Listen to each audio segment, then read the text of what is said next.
and welcome to our first video in VanillaSoft's Women in Sales Tribute, specifically for International Women's Month. This is the first of a lot of videos that we're going to be recording with female sales leaders, having conversations with them about how they got to where they are, their mistakes, their triumphs, and just getting as much open and transparent conversation and wisdom for you as possible. Today, I am very excited to introduce Mariah Tribble. She is the VP of Sales at Path Factory. Mariah, thank you so much for joining us. I am thrilled to be here chatting with you again, Ashley. This is delightful. So, for those who aren't familiar with you, why don't we start by just tell us, how did you get into sales? Yes. So it was when I was quite young, actually. I was doing summers in Cape Cod with my grandparents, and there was this farmer's market, and there was this really sort of enchanting older gentleman who would paint gorgeous watercolors, and then he would sell them to all these villagers or tourists or whoever. And very quickly, I realized I wanted to sell things too. I wanted to learn how to do that. And I think it was a week or two later, I was at the table right beside him, having concocted a business and started selling jewelry, and really watching him and learning those skills of selling to humans and making eye contact, and just fell in love with it. So how did you transition working at a farm stand to kind of your first more corporate sales job? What did that transition look like? So interesting. So when I graduated from college, I had, gone to school, not really sure what I wanted to do, probably started out in university studies and ended up in English and communications, and loved all of that, loved writing and things like that. But I ended up graduating thinking, oh, but now I don't know what to do. What on earth? I didn't do an architecture major or agriculture, any of those things. So I realized, well, wait a second, there's a different way to look at this. It means that I can do literally anything. And I started going to, the career fairs and things at Virginia Tech, and there was an organization, Ferguson Enterprises, that was recruiting, and it was a management training program, and that's where I started. I graduated from that program as a salesperson in probably one of their fanciest showrooms in Villanova, Pennsylvania. So loved it, loved selling, just wasn't in love with selling those products. So you're in the corporate world now, you're selling, whether it's a product you love or you hate. Was there a specific moment you can think of where you had a win, or you just had a moment where you went, this is what I'm going to be doing for the rest of my life? Yeah, that's a hard, you suggested you might ask me that question. I thought, is there one? I don't know, but there's one that really stands out to me where I realized, oh, I think I actually am good at this. Even though I'd had years and years of success, it wasn't until this moment when I had left the company I'd been working for to go to a competitor. And I had made that choice because I was regularly apologizing to my customers about outages in their events and feeling like I was letting them down. And although I loved the company, I couldn't continue selling something that I knew would probably have failures. So I went and got a job at the best company in that space, knowing that I was going to be able to sell my network a product and service that was going to be successful for them. So the new VP of sales came in and immediately called me, why did you leave? Talked to me about it. And I said, here's the background. And he said, well, what can I do to get you to come back? And I said, well, nothing unless you start reselling the product that I now sell here. And it turned into me selling that company on one of the largest reseller deals for my new company, which of course meant I had to stay to collect the commission. So he didn't end up getting me back, but it was a pretty great deal. No, that's fantastic. So we all face obstacles as we navigate our own career trajectories and our own career journeys. What were some of the top couple obstacles that you faced, and how did you overcome them? Obstacles that I faced. I think that time management was always the hardest thing, right? When you come in and you've got a book of business, maybe you've got, 250 accounts or something. what do you do? How do you touch all of those? And my answer to that was choosing my priorities the night before. So writing down what the top 3 things were that I was going to accomplish the next day, regardless of what was on my calendar, or in addition to, right? Always with my North Star being the revenue target for the year, for the quarter, for the month, and projecting from my 250, which are the ones that I think are most likely to help me hit that North Star today. And then each day reconsidering it, marking accounts off that list if I had lost them to a competitor, or if a fast moving buyer had come in, or met someone at an event, maybe swapping those in. But always time management and prioritizing the North Star, which in sales is our revenue target. I love it. And it's so important to have that kind of grounding point to keep coming back to. And it's something that's really easy to overlook. So kind of in that spirit, can you think of any times where you got that pretty wrong and what happened? Yeah. So I'm not sure that it was time management that I got wrong, but there was definitely a deal that I didn't think of from every angle, right? I worked really hard to break into an industry and sold a couple of big accounting firms. I loved it. I understood it. I went after another one. I spent, 6 or 8 months on it after having built out this vertical at my company. And I stopped thinking about it from the customer angle. I started thinking about it only as my paycheck, my win, right? And what resulted is after having done all of that work, that prospect came to our senior leadership through a reseller and said, we want to go with your product, your offering, but we want to buy it through this reseller that we work with because we already have a multi-million-dollar contract with them. They resell you. It's going to be easier for us, for our company, for accounting, for all the things.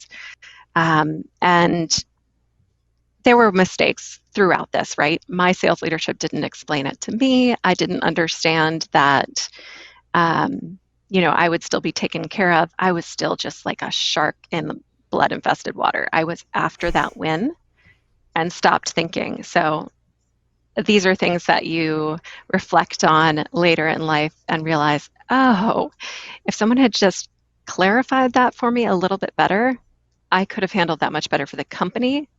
And I mean, sometimes it's all about self-reflection. So keeping on that line, what do you think are some of the key characteristics or key skills that you have that have contributed to your success kind of over the duration of your career? Whew. Key things that have contributed to my success. I mean, I think that more and more I've realized it's being human and letting your guard down and being honest with your customers. I've talked about this a lot in the last year, just the idea that you don't need to be 2 different people. You don't have to be a professional cold salesperson only. You can still be your authentic self. I think back to earlier days in my career, getting a job, going to interview in New York, and being so proud of myself that I had gone through the whole interview process and gotten the job. And my hiring manager and the entire company, no one knew that I had toddler twins at home, right? I completely lived a divided life. And I think it was a month or 2 later when my manager finally realized. So I lived that divided life for so long. I mean, even until recently, things like imposter syndrome I didn't talk about openly. So I think that the skills really that I have learned from all of this are when you are human with the folks that you're selling to. After all, none of us are in B2C or B2B. It's human to human, right? I talk about that all the time. We are selling to humans, and it doesn't matter if you have the best product and you answer all the questions right. If someone doesn't trust you because you're not acting like your authentic self and they can tell something's a little fishy, they're going to go buy a lesser product or service maybe if it's someone that they trust that they're buying from. I love that so much, the human to human aspect. It's so easily overlooked in the world of numbers. So, what would you say? What advice would you have for someone who was considering a career in sales? Oh my gosh, I mean, it takes me right back to that fear, when you graduate from school and, well, what now? I didn't get a specialist degree. Do I go to law school? Do I go to medical school? Like, what do I do next? So I have that special certificate that says I'm qualified to do something. Well, why? You can do anything and you can touch any industry in sales. So if you think you're interested in the legal profession or in architecture or in industrial manufacturing or whatever the thing is that you're interested in, there is a sales job that sells to that industry. That is the best first job to learn more about that industry and then to become a specialist in that. And sales is just so flexible. You can, maybe you're selling in the industrial space and you're selling to Schneider Electric, and then you start selling to Honeywell, and you get so much more perspective of the world. Well, first you get to travel the world, but you also get to learn about all the different companies that are in that space that you're interested in. You're not just going to get your law degree maybe and then going straight into a law firm that's in your town or in the town where you want to live and then working in that same backyard. You're opening the world up to yourself, and that's really what sales does for you. I love it. So, what advice would you have for a woman who is feeling like she might have hit a glass ceiling or like she's unable to progress? Interesting. So I think the first thing is mentorship, right? So if you feel like you've hit a glass ceiling, are you only talking to your leadership or to your peers in your company or the people in the one association that you're a part of? Or are you opening yourself up to thought leadership and folks through LinkedIn? And I don't mean just like the Simon Sinek's and Brene Brown and TED Talks and things like that. I mean actual other humans like Lauren Bailey with Girls Club or Lori Richardson from Women Sales Pros, Barb Giamanco with the Women Sales Pros. There are so many resources with real human women that are willing to help you and talk to you. I mean, Women in Revenue is another group. I think it's based out of San Francisco. Tracy Eller, I think, was one of the co-founders. They have a mentorship program there where you can sign up for things like Flash mentorship. So at the end of the day, my advice is get out from behind your rock. You are not alone. Every one of us has had that imposter syndrome, has thought they hit a glass ceiling, gets that negative committee all, loud in your head. Get out of that and go talk to someone that might have a different perspective. So, have you ever had a time where you felt that you were undervalued or underrepresented or underestimated? And how did you respond to that?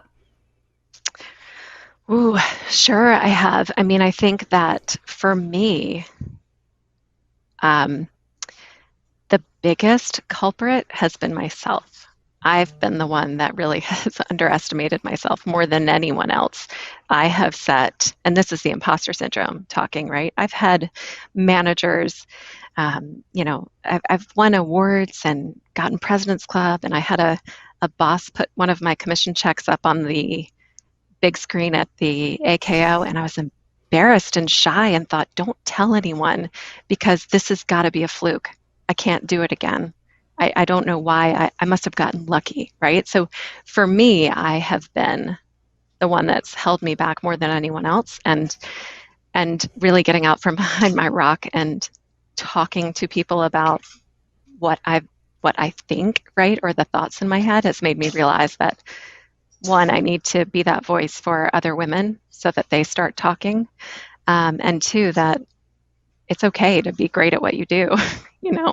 um, it's yeah. That's fantastic. So, last question.